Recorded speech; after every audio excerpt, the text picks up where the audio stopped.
Dubai का सबसे बड़ा ट्री की शक्ल का मसनूई जजीरा पाम जुमेरा, जो दुबई के समंदर पर बनाया गया है। ये कंस्ट्रक्शन की दुनिया में सबसे बड़े प्रोजेक्ट्स में से एक है, जो दुबई के समंदर में 5 किलोमीटर स्क्वायर तक फैला हुआ है।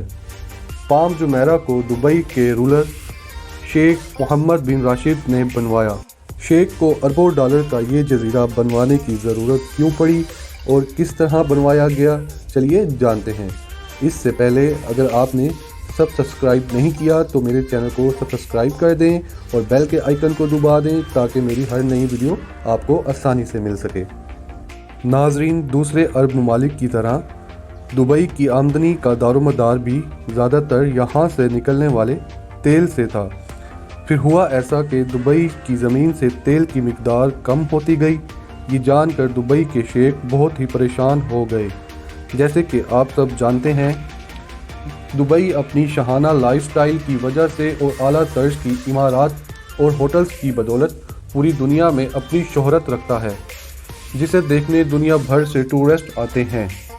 तो शेख ने दुबई की आमदनी को बढ़ाने के लिए टूरिज़म को बढ़ाने का सोचा और बहुत से टूरिस्ट स्पॉट बनाने शुरू कर दिए, जिनमें से एक पाम जुमेरा जजीरा है। पाम जुमेरा को समंदर पर बनाए जाने की वजह से दुनिया का 8वां अजूबा भी कहा जाता है। चलिए अब बात करते हैं इस जजीरे को कैसे बनाया और इसे बनाने में किन किन मुश्किलात का सामना करना पड़ा। पाम जुमेरा को बनाने के लिए सबसे बड़ा चैलेंज ही ये था कि इसे समंदर के ऊपर बनाया जाएगा। इसलिए पाम जुमेरा को बनाने के लिए दुनिया के बेहतरीन इंजीनियर्स को बुलवाया गया और इस पर काम शुरू कर दिया गया। अब इंजीनियर्स को जजीरे को इस तरह बनाना था कि ये समंदर में तूफ़ान से उठने वाली बड़ी बड़ी लहरों का मुकाबला कर सकें और इस जजीरे और इस पर बनाए जाने वाले बड़े बड़े होटल्स, शॉपिंग मॉल्स और विलास को आने वाले वक्तों में कोई भी नुकसान ना पहुँचे। इसलिए पाम जुमेरा के नीम को बनाने के लिए कंक्रीट और स्टील की बजाय पत्थरों और रेत से बनाने का इंजीनियर्स ने फैसला किया। अब 5 किलोमीटर स्क्वायर के इस जजीरे को बनाने के लिए ना तो दुबई में इतने पत्थर और ना ही इतनी रेत मौजूद थी।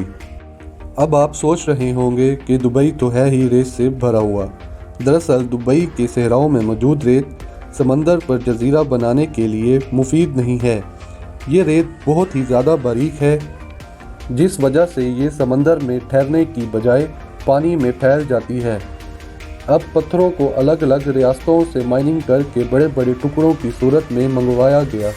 एक एक पत्थर का वज़न तकरीबन 6 टन से भी ज़्यादा था और इन पत्थरों की तादाद लाखों में।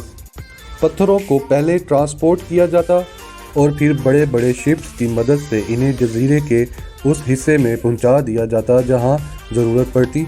समंदर में डाले जाने वाले पत्थरों को बड़ी ही महारत के साथ रखा जाना था, क्योंकि अगर एक भी पत्थर अपनी जगह से हिलता तो सारी मेहनत बर्बाद हो जानी थी। तो इसीलिए फिर सोचा गया कि पत्थरों की पोजीशन चेक की जाए, जिसके लिए स्कूबा डाइवर्स की एक टीम को रखा गया जो समंदर में नीचे जाते और पत्थरों की पोजीशन चेक करने के बाद ऊपर आकर टीम को ओके का सिग्नल देते। पाम जुमेरा में इस्तेमाल होने वाले पत्थरों का वज़न लाखों मिलियन टन है। तो नाजरीन, अब बारी थी पाम जजीरे में रेत डालने की, जिसके लिए लाखों मिलियन क्यूबिक रेत चाहिए थी। मगर जैसे कि मैं आपको पहले बता चुका हूँ कि दुबई के सहराओं की रेत जजीरे में इस्तेमाल नहीं की जा सकती थी, तो फिर इंजीनियर्स ने कुछ रिसर्च के बाद पता लगाया कि समंदर के पानी पर जजीरा बनाने के लिए समंदर की ही रेत सबसे बेहतर रहेगी। मगर अब मसला ये बन गया था कि लाखों मिलियन टन क्यूबिक रेत समंदर से कैसे निकालें और जजीरे पर लाकर कैसे डालें। इस अमल के लिए पाम जुमेरा से 10 किलोमीटर दूर एक ऐसा पॉइंट ढूंढ लिया गया जहां इतनी रेत मौजूद थी। अब बारी थी रेत को समंदर से निकालकर कंस्ट्रक्शन साइट पर डाला जाए। इस अमल के लिए ड्रिगर का इस्तेमाल किया गया, जो रेत को सक करके अपने अंदर भर लेता और कंस्ट्रक्शन साइट पर जाकर रेत को स्प्रे कर देता। इस अमल के लिए कई ड्रेजर्स का इस्तेमाल किया गया ताकि जजीरा जल्द से जल्द मुकम्मल हो सके। अब काम अपनी पूरी प्लानिंग के साथ चल रहा था کہ اچانک انجینئرز کو خیال آیا کیا واقعی ہی جزیرے کی شیپ ویسی بن رہی ہے جیسی وہ بنانا چاہ رہے ہیں، اور اس کا پتہ کیسے لگایا جائے، کیونکہ جزیرے کا سائز تقریباً 5 کلومیٹر اسکوائر تک پھیلا ہوا تھا تو اس کا پتہ لگانا کافی مشکل پڑ رہا تھا۔ کافی سوچنے کے بعد یہ فیصلہ کیا گیا کہ جزیرے کی شیپ چیک کرنے کے لیے سیٹلائٹ کی مدد لی جائے۔ بالکل پھر سیٹلائٹ سے پام جمیرہ کی تصاویر لی گئیں اور پتہ چلا کہ جزیرے کی شیپ بالکل ٹھیک بن رہی ہے، اور مسلسل سیٹلائٹ کی مدد سے پام جمیرہ کی تصاویر لے کر جزیرے کی کنسٹرکشن کو جاری رکھا۔ اب جبکہ جزیرے کا ڈیزائن درخت کی شکل میں تھا جس کی 16 شاخیں تھیں، تو ان شاخوں کے ڈیزائن کو بالکل ایکوریٹ بنانے کے لیے ضروری تھا ڈریگر صرف اسی جگہ پر ریت کو سپرے کرے جو جزیرے کے ڈیزائن کے مطابق ہے۔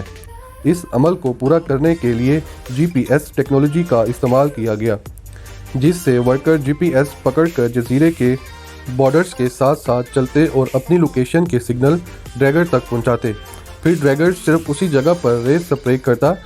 اس عمل سے اب جزیرے کا ڈیزائن بالکل ٹھیک بن رہا تھا۔ 2001 میں شروع ہونے والے اس پروجیکٹ کو دنیا کے ماہر ترین انجینئرز اور 40,000 ورکرز کی مدد سے انتھک محنت کے بعد 2003 میں مکمل کر لیا گیا۔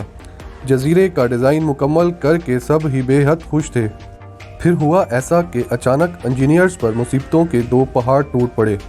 ایک یہ کہ جزیرے کے درخت کی شکل کے ڈیزائن کو سمندری لہروں سے بچانے کے لیے جو جزیرے کے چاروں اطراف گولائی میں بریک واٹر بنایا گیا تھا، اس کی وجہ سے جزیرے میں سمندر کا پانی ایک ہی جگہ ٹھہرنے لگا اور 2 ہی ہفتوں میں جزیرے کا سارا پانی بدبودار ہونے لگا۔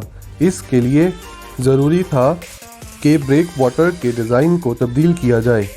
کافی غور و فکر کرنے کے بعد انجینئرز اس نتیجے پر پہنچے کہ جزیرے کے دونوں طرف بریک واٹر توڑ کر وہاں پل بنایا جائے تاکہ ایک طرف سے پانی آئے اور دوسری طرف سے سرکولیشن جاری رہے۔ اسی طرح جزیرے کے دونوں طرف پل بنا دیے گئے اور پانی پلان کے مطابق سرکولیٹ کرنے لگا۔ اب باری تھی دوسری مصیبت کی، جس کی وجہ سے سب کو اربوں ڈالرز کا یہ پروجیکٹ پانی میں ملتا نظر آ رہا تھا۔